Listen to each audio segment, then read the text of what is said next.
കൊല്ലം കൊല്ലായിൽ ഓടിക്കൊണ്ടിരുന്ന ഒരു കാറിന് തീ പിടിച്ചു എന്നാണ് വാർത്ത. എഞ്ചിൻ റൂമിൽ നിന്നും തീ പടരുന്നത് കണ്ട് വാഹനത്തിലുണ്ടായിരുന്ന ആളുകൾ പെട്ടെന്ന് പുറത്തിറങ്ങി. അതുകൊണ്ട് വലിയൊരു അപകടമാണ് ഒഴിവായത്. കടക്കിൽ നിന്ന് ഫയർഫോഴ്സ് എത്തി തീ അണച്ചിട്ടുണ്ട്.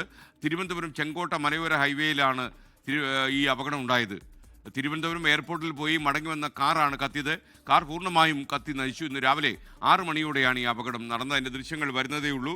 അപ്പോൾ പ്രിയപ്പെട്ട പ്രേക്ഷകരുടെ അറിവിലേക്ക് ഇപ്പോൾ അതിൻ്റെ ദൃശ്യമാണ്. ഈ എയർപോർട്ടിൽ പോയി വന്ന കാറാണ് കത്തി നശിച്ച. കടക്കലെ അരുൺരാജ് കൂടി നമുക്കൊപ്പം ചേരുന്നു. തമിഴ്നാട് കടയനല്ലൂർ സ്വദേശികൾ സഞ്ചരിച്ച വാഹനമാണ് കത്തിയത് എന്നാണ് നമുക്കിപ്പോൾ ലഭിക്കുന്നവരും.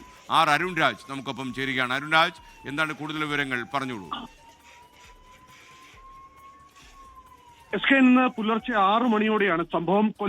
കൊല്ലായിൽ ഓടിക്കൊണ്ടിരുന്ന കാറിനാണ് തീപിടിച്ചത്. എഞ്ചിൻ റൂമിൽ നിന്ന് തീപിടിക്കുന്നത് കണ്ട് വാഹനത്തിനുള്ളിൽ ഉണ്ടായിരുന്നവർ പുറത്തേക്ക് ഇറങ്ങിയതിനാലാണ് വലിയ അപകടം ഒഴിവായത്.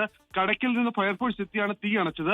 തിരുവനന്തപുരം ചെങ്കോട്ട മലയോര ഹൈവേ ആണ് ഈ സ്ഥലം, അപകടം നടന്ന സ്ഥലം. തിരുവനന്തപുരം എയർപോർട്ടിൽ പോയി മടങ്ങി വന്ന കാറിനാണ് തീ പിടിച്ചിട്ടുള്ളത്. തമിഴ്നാട് കടയല്ലൂർ സ്വദേശികളാണ് ഈ കാറിൽ സഞ്ചരിച്ചിരുന്നത് എന്നുള്ളതാണ് ഇപ്പോൾ ലഭിക്കുന്ന വിവരം. എന്താണ് തീപിടുത്തത്തിന്റെ കാരണമെന്ന് സംബന്ധിച്ചിപ്പോൾ വ്യക്തതയില്ല. ഇതുമായി ബന്ധപ്പെട്ട ഫയർഫോഴ്സ് പരിശോധന തുടരുകയാണ്. ആർക്കും അപകടമില്ല എന്നുള്ളതാണ് ആശ്വാസകരമായ വാർത്ത.